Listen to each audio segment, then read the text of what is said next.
Hello, hello! Aujourd'hui, on se retrouve pour parler de Malasana, la posture de la guirlande, en français. C'est une posture que vous avez pu voir dans la vidéo de la semaine dernière et du coup, j'avais envie d'y passer un petit peu de temps parce que j'ai pu remarquer en discutant avec mes élèves qu'il y avait pas mal d'a priori sur cette posture. Notamment parce qu'il y a encore trop de personnes qui pensent qu'il existe des postures parfaites, ce qui est faux. On va se poser là tout de suite 2 secondes. La posture parfaite n'existe pas. On a tous et toutes des corps différents. Et du coup, la posture parfaite, s'il devait y en avoir une, c'est celle qui vous convient à votre corps au moment où vous pratiquez. Du coup, ça laisse pas mal d'options, en fait. Donc du coup, pour un peu dédramatiser le truc et voir un peu ensemble quelles sont les options que vous pouvez prendre dans cette posture, je me suis dit qu'on allait lui dédier une vidéo complète, comme ça ce serait plus simple. Alors, cette posture, à quoi elle ressemble si on ouvre par exemple le Nighttime Yoga de Iyengar, notre ami préféré, qui a un corps qui est juste le sien, parce qu'en fait, en dehors des artistes de cirque, je crois qu'il n'y a quand même pas grand monde qui est capable de faire la plupart des postures que ce monsieur faisait quand il était encore en vie. Donc, cette posture, alors en plus, en fonction des écoles de yoga, vous pourrez voir que les indications données par les professeurs sont différentes.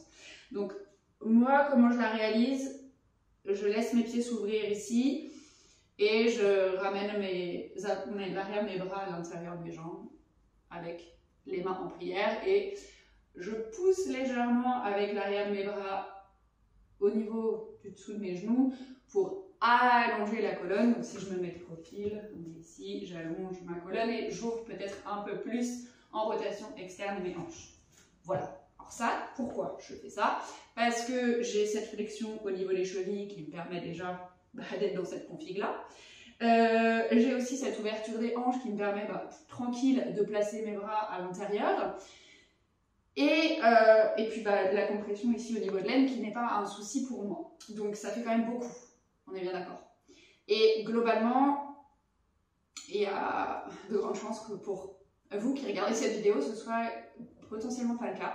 Et en fait c'est carrément normal, parce qu'on n'a pas tous et toutes la même souplesse, mais tous et toutes aussi les implantations des os qui font qu'on peut aller jusqu'à ce niveau-là dans la posture ou pas. Et encore, à mon niveau, je n'ai encore pas trouvé la formulation parfaite, mais qui peut permettre de réaliser cette posture dans cette config-là, on va dire. Pourquoi? Parce que rien que, je vais faire un peu d'anatomie, mais rapide, et si vous êtes kiné, enfin spécialiste, m'en voulez pas, je grossis vraiment le trait, mais c'est juste pour qu'on soit bien d'accord. La façon dont le fémur, donc notre os qui est dans la cuisse, s'insère dans notre bassin. Donc c'est une articulation qui est la tête du fémur, le bassin, ça fait un peu ça. On peut bouger dans pas mal de sens, sauf que en fonction de la forme que va avoir la tête du fémur, en fonction que va avoir le creux au niveau du bassin, il y a des mouvements qui vont être faisables et d'autres pas faisables. Pourquoi? Parce qu'il y a un moment donné, quand l'os il tape sur l'autre os, par exemple, j'imagine en rotation externe ici, si ce qui me bloque, c'est le fait que mon fémur il est tapé dans l'os de ma hanche, j'irai jamais ouvrir ma hanche plus loin que ça. Enfin, clairement, c'est pas possible. Je vais pas aller râper l'intérieur de mon bassin pour pouvoir ouvrir plus. Donc ça, c'est vraiment important de se dire que si vous trouvez que vous n'avez pas comme une ouverture de hanche suffisante, alors déjà, le mot suffisant pourquoi? On se reposera encore une fois la question, mais l'important, c'est que parfois, c'est pas la peine de se dire practice and always coming, c'est un peu, non, oui, effectivement, parfois la pratique peut débloquer des choses, notamment s'il s'agit de souplesse pour étirer un peu plus les muscles, des choses comme ça, ou les renforcer, mais si c'est os contre os, il n'y a aucune pratique qui fera que votre os s'y tournera autrement dans votre articulation, c'est juste physiquement pas possible. Donc ça, c'est vraiment important d'accepter son corps là où il est et de pratiquer avec les limitations, entre guillemets, potentielles qu'il peut avoir. Donc vous butez pas à vouloir absolument aller dans une posture si c'est pas ok.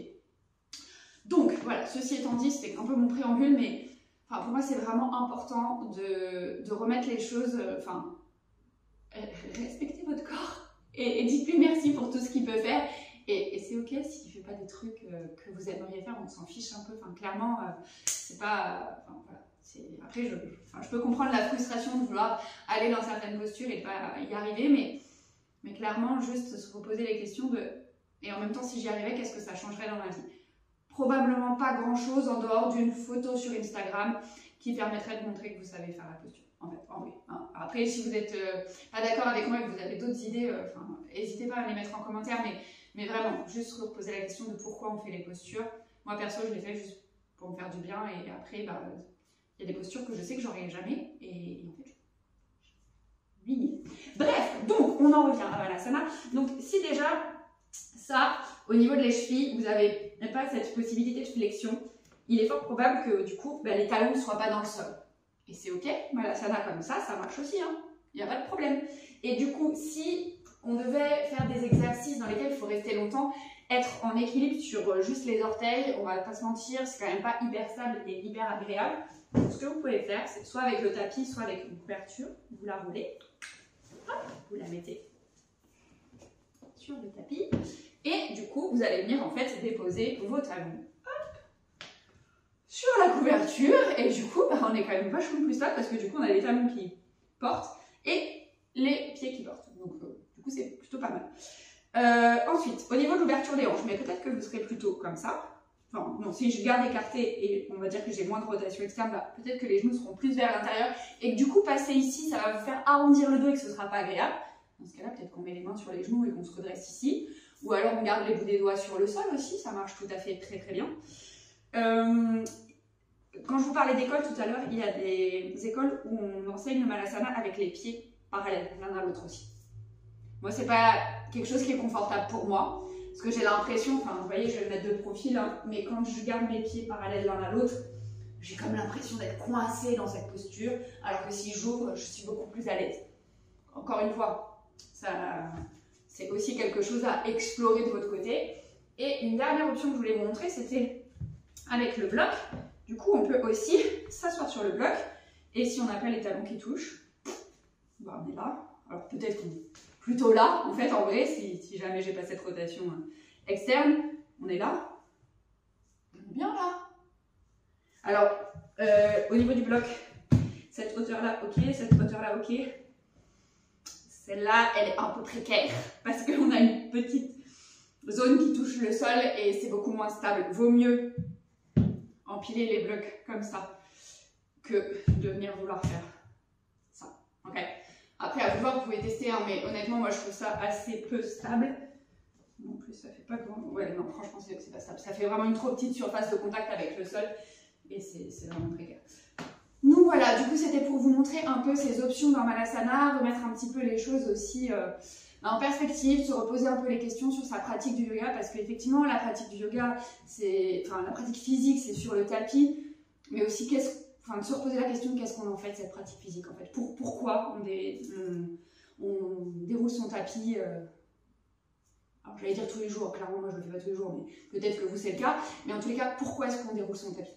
Et d'ailleurs, tiens, je veux bien votre réponse. Pourquoi vous déroulez votre tapis quand vous le déroulez? Et ça peut être pour plein de raisons différentes.